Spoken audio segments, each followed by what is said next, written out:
Hey, thanks for making it to Veterans Info Tap. I am glad you made it. You saw the thumbnail. What is the Chapter 35 benefit and what is the monthly stipend? What is that extra dollar amount coming in? What does that look like? I've done videos on this in the past, directly either from my head or from the VA's website specifically. This is a little bit different as it's an article on this subject, and I wanted to share it with you because who knows? Maybe they're going to turn over a rock that we haven't turned over, or maybe there's going to be some nugget that we could pick out of it, or maybe they're missing something and I can share what I know. So, with that, please hit the thumbs up, subscribe, share with a friend, all that good stuff. I truly appreciate it. If you want to support the channel in other ways, please consider being a member. That does help the channel out. I thank you to all you members. You can do that by going to the home page of the channel, and you'll see highlighted members and a join button somewhere there. All right, so let's jump into this. The headline is Chapter 35 VA benefits. What is the monthly stipend for Chapter 35 VA benefits? So it says a little subheadline here. Rates vary depending on different factors. So already we know out the gate that it's not one size fits all. There could be some differences. So let's jump into it. For the period spanning October 1st, 2023 to September 30th, 2024, why is it that time period? You got it. COLA. So COLA is the reason why the COLA adjustment went into effect for this specific benefit for that time frame. So if there's another COLA that goes into effect for the educational benefit set by the VA, then it will go into effect October 1st for 2024 and then roll through to 2025 September 30th with the new rates. So this is the current rates of what we sit in today.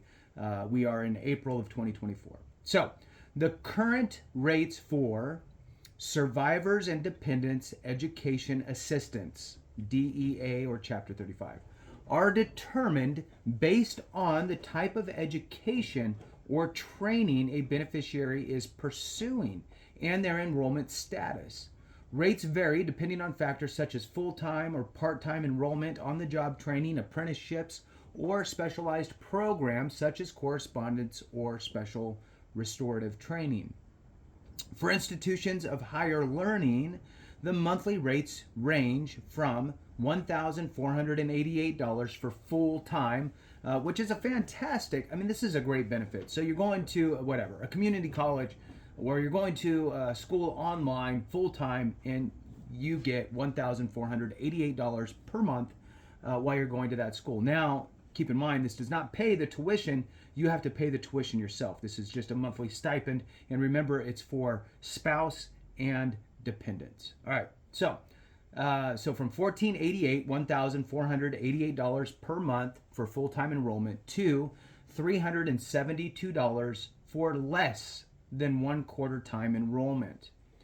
So obviously you're going to lean toward full-time. And, with today's world, online, all that good stuff should be fairly easy to do. Goes on to say, we'll pay you a percentage of the full month's rate based on the number of days that you're enrolled in the month, the VA website reads. So moving on with the next quote, we call this a prorated payment. For example, if your school starts on the 20th, you would get a payment for 10 days of enrollment that month.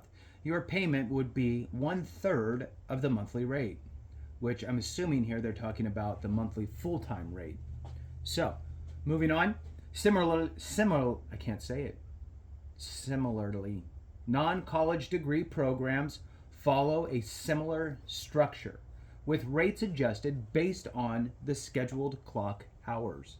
Beneficiaries are reminded that payments may be prorated based on the number of days enrolled in a given month, and lump sum payments are made at the start of each term if tuition and fees are less than the monthly rate.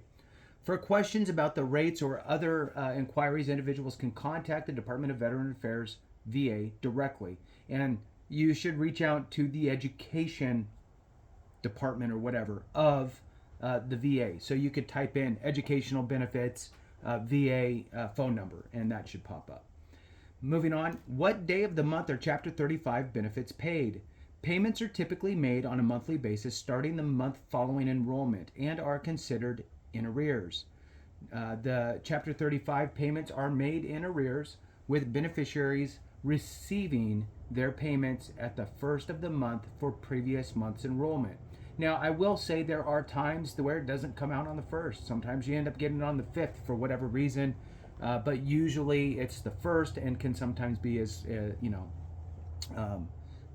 at another time during the month, but typically it's going to be the first. While receiving the dependent education assistance benefits, it is essential for beneficiaries to manage their tuition expenses directly with their educational institution, which is what I said before, because the VA does not pay the tuition with this benefit. Now, I will also throw out there that depending on where you live, what state you live in, there may be an educational benefit for dependents and spouses that can be utilized to waive tuition for state operated schools, institutions of higher learning. And if so, you may be able to utilize that benefit along with the Chapter 35. So in other words, the state benefit pays the tuition and the federal VA benefit pays the stipend. So now you're going to school tuition free and obtaining that monthly stipend of up to, again, $1,488. So that's just important kind of side note. So it says here that the VA disperses payments directly to the individual, and that is true.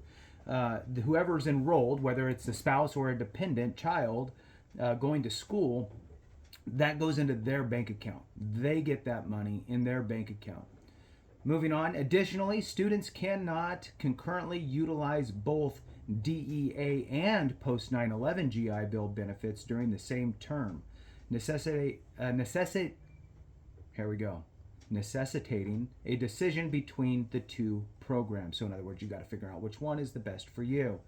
So that is it for that article. I will throw in a couple other things that they didn't really mention. So Chapter 35 is for the dependents and spouse, and as many dependents as you have. So if you have 7 children, that's fine. But you, as the veteran, need to be 100% permanent and total rated. So you need to have that permanent and total classification in order for this benefit, Chapter 35, along with the CHAMP VA health insurance option as well. Those two things will go into effect at the P&T kind of designator. So just another important reason why you should look at your current situation, look at your current conditions, see if there's anything that you can file for an increase, see if there's any secondary conditions, either due to a condition or due to the medication of taking the medication that you're taking for your condition, causing other ailments to add on as secondary conditions, and even re-looking through your service treatment records to see if there's anything else that you could file for that might be able to help get you up to that 100% and hopefully into the permanent and total realm. And then this would open up. So with that, thank you so much for watching. I appreciate each and every one of you. Have a great one. And remember, if we don't take care of each other, something went wrong.